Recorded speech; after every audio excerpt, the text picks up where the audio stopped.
విన్నవిస్తా ఉన్నాను. ఆలోచన చేయమని అడుగుతా ఉన్నా. మరి గతంలో చంద్రబాబు నాయుడు గారి హయాంలో ఎందుకు ఇదే కార్యక్రమం చేయలేకపోయాడు? ఎందుకు తాను చెయ్యలేదు? ఎందుకు తాను పట్టించుకోలేదు? మరి మీ బిడ్డ మీకోసం ఇంతగా ఎందుకు పట్టించుకొని తప్పించి ఎందుకు ఈరోజు ఈ కార్యక్రమాన్ని పూర్తి చేయగలిగాడు అని చెప్పి ఆలోచన చేయమని అడుగుతా ఉన్నా మీ అందరితో కూడా. కారణం కేవలం ఇద్దరి మధ్య తేడా ఒకటే ఒకటి. కేవలం తేడా మీ బిడ్డకు మీ పట్ల మనసుంది.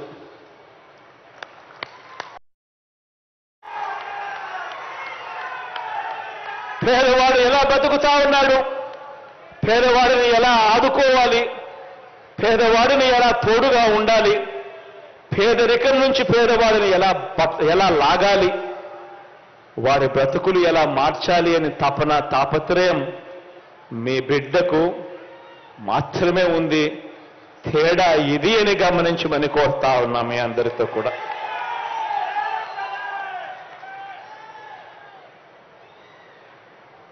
ఈ చంద్రబాబు నాయుడు గారికి పేదల ప్రాణాలంటే ఈ పెద్ద మనిషికి లెక్కే లేదు.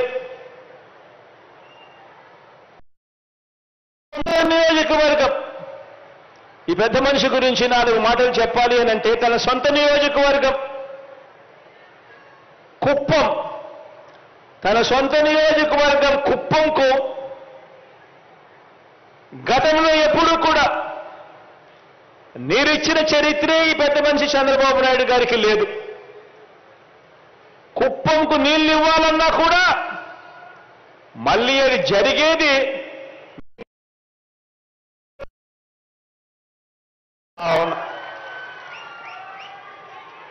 మరి సొంత నియోజకవర్గం తనని ఎమ్మెల్యేగా గెలిపించిన నియోజకవర్గాన్ని పట్టించుకొని ఈ వ్యక్తి, ఇటువంటి వ్యక్తికి ఇక ఉత్తరాంధ్ర మీద ఏం ప్రేమ ఉంటుంది, ఉద్దానం మీద ఏం మమకారం ఉంటుంది అని చెప్పి ఆలోచన చేయమని కోరుతా ఉన్నాం మీ అందరితో కూడా. ఇలా ఏ ఒక్కరి మీద కూడా మానవత్వం కానీ మమకారం కానీ 45 సంవత్సరాలు తన రాజకీయ జీవితం తర్వాత కూడా 3 సార్లు తాను ముఖ్యమంత్రిగా పరిపాలన చేసిన తర్వాత కూడా తన వల్ల ఈ మంచి జరిగింది ప్రజలకు అని చెప్పి చెప్పుకునేదానికి కనీసం ఒక్క మంచి పని లేదు.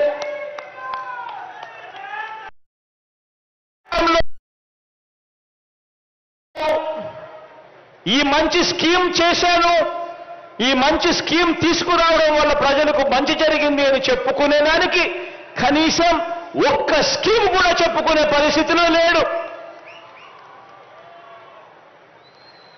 పోనీ తాను మాట ఇస్తే ఆ మాట మీద తాను నిలబడ్డాడు అని, ఆ మాట కోసం తాను ఎందాకైనా పోయాడు అని, ఆ మాట నిలబెట్టుకున్నాడు అని కనీసం చెప్పుకునేందుకు కనీసం అయినా కనీసం మాట మీద నిలబడిన చరిత్ర లేదు.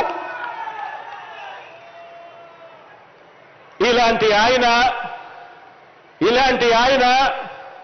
ఇక ఎన్నికలు వచ్చేసరికి ఆయన దేని మీద ఆధారపడతాడో తెలుసా? ఎన్నికలు వచ్చేసరికి తాను ఆధారపడేది పొత్తుల మీద, ఎత్తుల మీద, జిత్తుల మీద, కుయుక్తుల మీద తాను ఆధారపడతాడు. ఈ పెద్ద మనిషి మరో వ్యక్తి మీద కూడా ఆధారపడతాడు.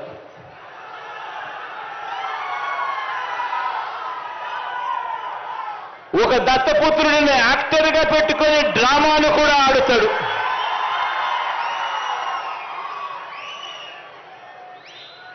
ఈ దత్తపుత్రుడు ఎవరు అనంటే, ఎలాంటి వాడు అనంటే, మొన్న తెలంగాణలో తాను పోటీ పెట్టాడు.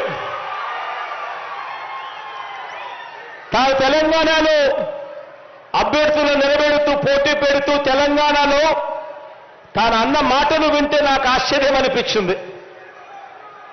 ఆ పెద్ద మనిషి దత్తపుత్రుడు అక్కడ తెలంగాణలో తాను అంటాడు, తెలంగాణలో తాను పుట్టినందుకు తెగ బాధపడిపోతున్నాను అని చెప్పి అంటాడు. తెలంగాణలో తాను పుట్టినందుకు తన దురదృష్టం అని చెప్పి కూడా అంటాడు. ఇలాంటి వ్యక్తి మొన్న తెలంగాణలో ఇలాంటి డైలాగులు కొట్టిన నాన్ లోకల్ ప్యాకేజ్ ఇస్తారు ఈ పెద్ద మనిషి చంద్రబాబు నాయుడు గారికి ఇంకొక పార్ట్నర్. ఈ పెద్ద మనిషి ఆంధ్ర పాలకులకు చుక్కలు చూపిస్తా అని చెప్పి తెలంగాణలో డైలాగులు కొడతాడు. ఆంధ్ర పాలకులకు ఈ పెద్ద మనిషి చుక్కలు చూపిస్తాను అని చెప్పి తెలంగాణలో డైలాగులు కొడతాడు. ఈ ప్యాకేజీ ఇస్తారు, ఈ మ్యారేజ్ ఇస్తారు.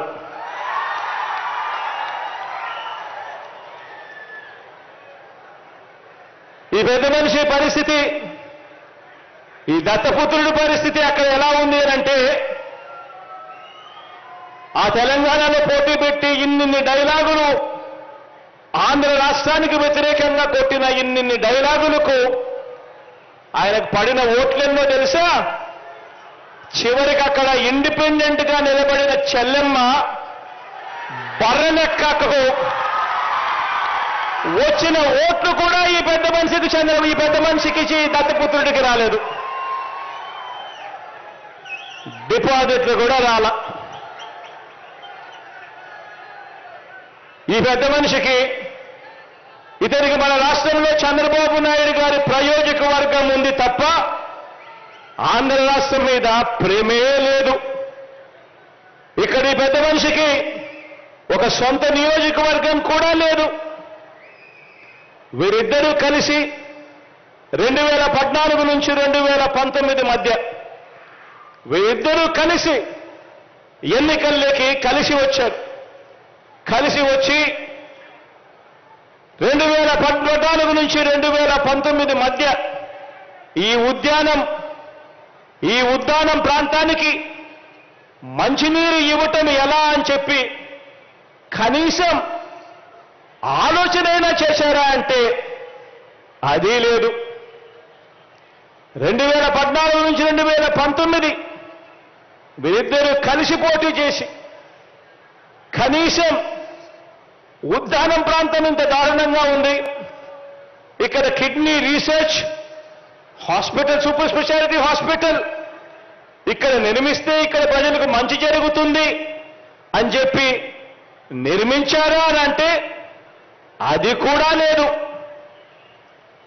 వీళ్ళు బాబు అధికారంలో ఉండగా ఉత్తరాంధ్రకు చేసిన మంచి లేదు, ప్రతిపక్షంలో ఉండి కూడా వారు ఉత్తరాంధ్రకు చేయని ద్రోహం కూడా లేదు.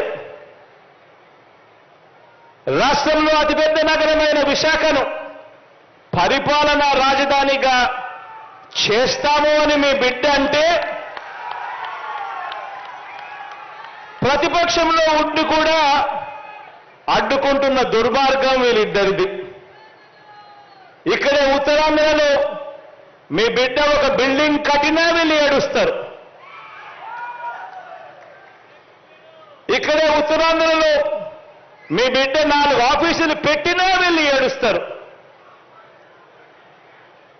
సీఎంగా నేను